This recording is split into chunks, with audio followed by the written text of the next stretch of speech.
Hello and welcome to MDRC's first webcast. I'm Ginger Knox, a senior researcher at MDRC. Over the next 5 minutes, I'll be presenting some important research findings.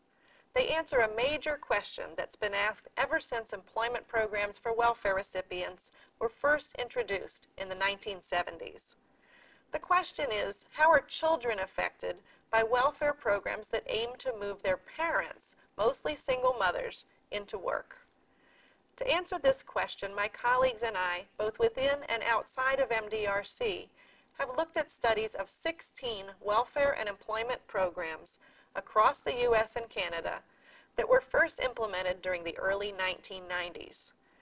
These studies included over 40,000 children and used the most credible and reliable research technique available, called random assignment, which you can learn more about on MDRC's website. In these studies, we followed up with children between 2 and 5 years after their parents participated in welfare employment programs. We asked parents and sometimes teachers about children's school performance, as well as their social and emotional development. In some cases, we also gave children a test of their cognitive skills. Our overarching finding is that in many, but not all cases, children were affected when their mothers participated in welfare and employment programs. But what is most interesting is that the effects are very different depending on the type of welfare program and on the age of the child. Now I'd like to explain the specific findings, and I'll use some charts to help. The welfare employment programs we studied succeeded in increasing the number of single mothers who were working, but they used 3 very different strategies to do so.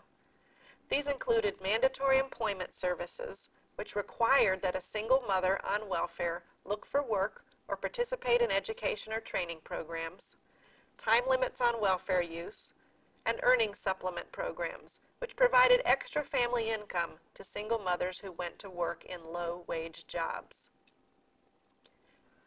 Now I'll walk through the 3 major research findings for children. First, elementary school-age children, who were between the ages of 2 and 9 when the studies started, were consistently helped by only one program type, those that provided an earning supplement and raised family income when parents worked. Each of the 4 bars on this chart represents a different program that we studied, and all 4 had positive effects on children's school achievement.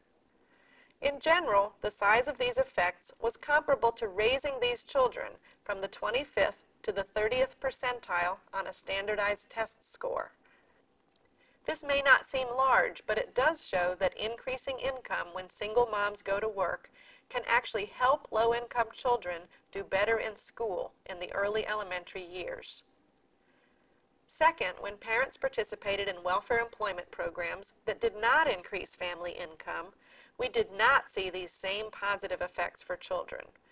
In both the mandatory programs and the time-limited welfare programs, we saw few effects, either positive or negative, on elementary school-age children. Third, unlike the findings for younger children, the findings for adolescents were similar no matter what type of program we were studying. As this graph shows, we found small negative effects on several measures of schooling for adolescent youth.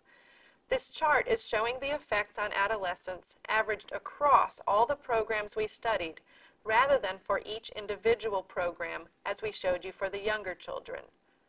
For example, the first bar shows an increase in the percentage of adolescents who performed below average in school, and the third bar shows an increase in their chances of repeating a grade. We think that one explanation for these troubling results may be that mothers in all these programs were working more and at home less, perhaps leaving the adolescents more on their own and more responsible for taking care of their younger siblings. This could, in turn, put pressure on their own school performance. So those are the main findings to date. Positive effects for elementary school-age children when programs raised the income of working parents, few effects from programs that did not raise family income, and for adolescents, negative impacts on some school outcomes regardless of the welfare reform strategy. I'd like to close by thanking the many states, localities, and low-income families who participated in these studies, the U.S. Department of Health and Human Services, who conceived of these children's studies and helped pay for them, and the Packard, W.T. Grant, and MacArthur Foundations, who supported the analysis I talked about here.